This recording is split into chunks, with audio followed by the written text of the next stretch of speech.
Just another brother with another humble question. Just another brother with another humble question.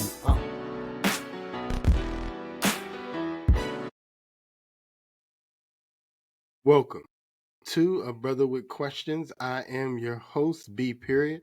Thank y'all for joining me again.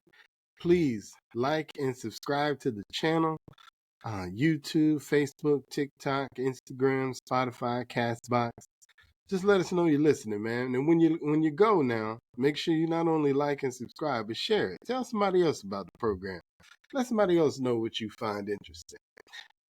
Tonight, man, it is what I like to refer to as Reaction Monday. And we have a clip here from a gentleman by the name of Ray Fleming. Now, this particular clip comes from a podcast that he did called The Minimalist. And just to give you some background on Ray, Mr. Ray Fleming's here. Ray is, I guess, what we can call a concierge to the rich is what Ray does. Just to give you a couple quick examples of his company. His company basically hires clients. You have to be worth a minimum of $30 million to become a client. And I read that you also need to spend at least $1 million a year on your lifestyle in order to qualify to become a client. And so it says once you meet those qualifications, there's an application process that essentially gets to know who you are as an individual, what needs that the company can begin to meet for you, and then the company begins to meet those needs. From what I understand, he does things that most people can't do. They gave a couple quick examples in the article I read. As far as booking out a hospital suite in the hospital or hospital wing in the hospital during COVID just to ensure his client was by themselves. I saw that he got with the Coast Guard and got them to lift bans on water travel into the port of Miami, or not port, into the city of Miami, so that some of his high-profile clients can essentially take their boats directly up to the house party that was being thrown. They talked about him issuing armed security for individual within the United States by getting them temporary diplomat status. They say if you need to get it done, Ray Fleming can get it done. But in this particular clip, he is talking about a study that was done and the mindset of people in the study. And so we're going to take a listen and use this as a reflection moment. Let's take a listen.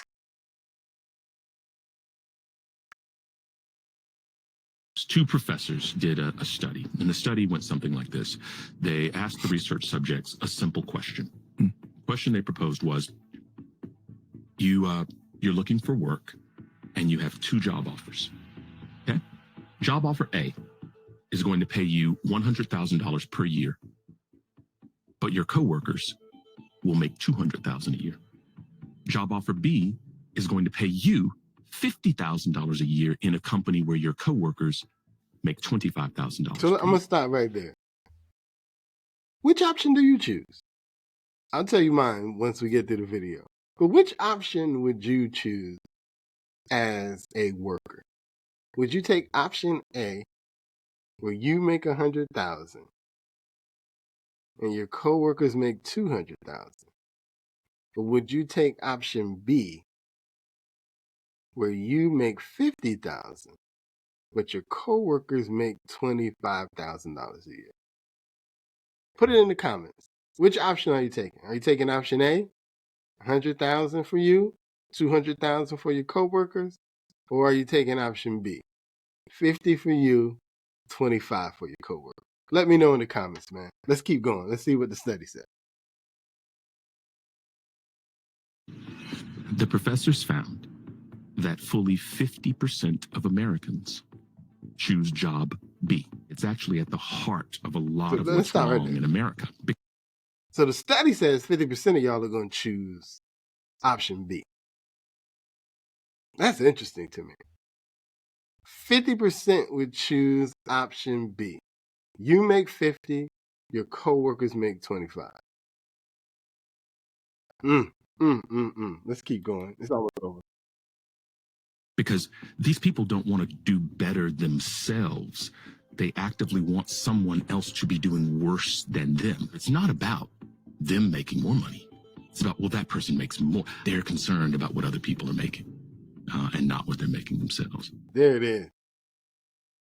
They're concerned about what other people are making.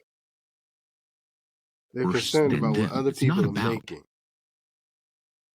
Not about what they are making. I don't necessarily need to make a lot of money, but I need to make more money than you. I mean, how many of us have that mindset? I don't need to make a lot of money, but I need to make more money than you. Or how many of us have a mindset that says, you know what, I'm going to take this 100 because I can do a lot more with this 100 than I could do with this 50. That's amazing to me. And well, let me answer this first. So for me, I would have took option A, because if I make more money, here's my logic on that. If I'm making more money, even if I'm not making as much as my counterpart, if I'm making 100 grand, then I personally feel like I'm responsible enough to figure out how to make that 100 grand stretch for me, so that I can now be making 100 grand, but start becoming worth way more than just 100 grand person. So whether I take some of my money and I start a business on the side, whether I take some of my money and I begin investing that money, either way, I feel like I'm going to be able to take that 100 grand. And even though it may be 100 less than my coworker, I'm going to be able to take that further than working at a place that only paid me 50, even though my coworkers are making 25. And I think a lot of that for me comes from the fact that I'm not pocket watching. I get there's a whole lot of people in the world that make way more money than me, and that's fine. Because my goals are, I'm trying to figure out how I can begin to make just as much as them. I'm not worried about the fact that I don't make as much as them, because I'm making plans to become one of those persons that I look at that makes more money than me. But it's interesting that at least 50% of us are less concerned with how much I make as long as I make more than you. It goes back to the same mentality that they say black people have. They say black people have a crap mentality. It's the mentality that as long as I'm doing better than you, I'm good. And that's the mentality that is going to, or is, I believe, holding us back. And when I say us, I can apply that to black people, but I think I can also apply that more broadly to the country. Because as a country, we're looking at other countries and then we're going, well, we're doing better than them. Okay, but we still can be doing better. We're the greatest country in the world. There's no reason why we shouldn't be rocking and killing every other country crazy. On average, we're making more money as a whole. We should be rocking and killing. But so many of us are so focused on ourselves and just making sure I have more than my neighbor that we can't get beyond that. Because I even think about the working conditions of that. So you go to a job, you make 50, everybody else makes 25. Those people probably got the same mindset as you. They're looking at you going, man, I need to make more than them. What can I do to make more than them? What can I do to them to ensure that I make more than them?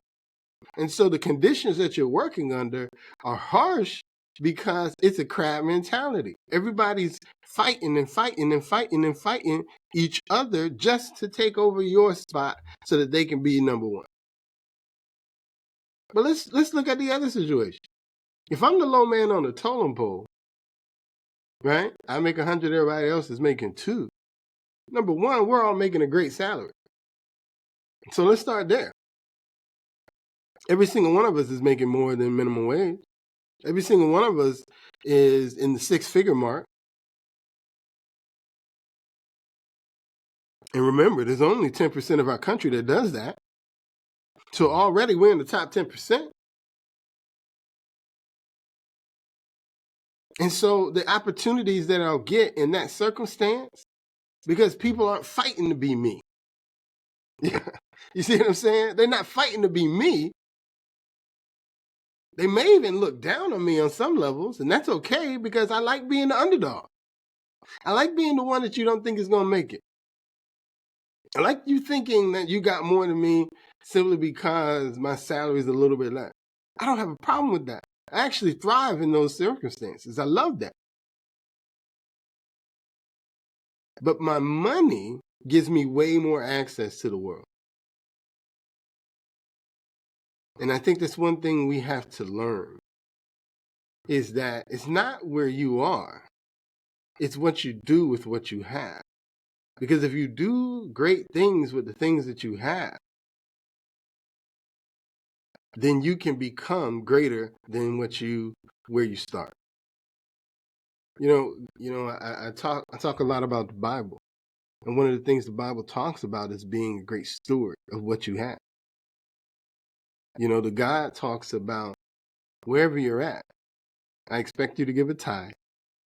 And then I also expect you to be a chill for giver. But I expect you to be that on your level. Whatever your level is.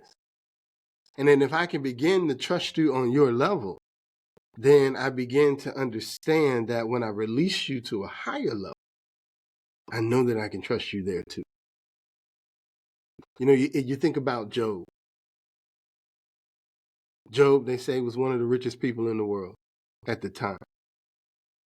And the devil asked God if he can test Job because he figured Job was only doing that stuff, God, because you blessed him so well. And so when the devil said, well, can I test Job? Because I think I can break him. God said, go ahead. And so he allowed the devil to strip everything away from him. Put him back to nothing. So imagine having it all and then having nothing. And then Job being the great steward that he was, believing that if he gave it all to me before, he can give it all to me again. And so he stayed faithful. He stayed being the steward that he was at the level he was now, just as he did at the level he was before. And in the end, because it was proven that he could be trusted, God gave him even more than he had before. And so I look at this scenario, this option. Option A, you make 100, your coworkers make 200. Option B, you make 50, your coworkers make 25. And for me, it's option A every time. Because I'll show that I can be a steward at 100, which will put me in position to become an even greater steward at my next level. Because not only do I want to win, I honestly want to see everybody around me win as well. I want to see you doing just as good or better than me. Because if we're all winning and we're all winning and we're in the same circle, buddy, it lets me know all of our lives are going to the next level. And that's what I want to see. And so I'll end this with this. As we reflect about the close of one year, 2023, and the beginning of 2024, where is your mindset right now? Do you have the option A mindset? Or do you have option B mindset? And when you answer that question, for those of you who didn't choose option A, I wonder where you are in life. Think about that. Where are you? Are you comfortable? Are you satisfied? And is what you're doing going to take you to the place that you want to be? And if it isn't, I encourage you, change your mindset. And on that note, I'm your guy, B. Period, man. And I'm out.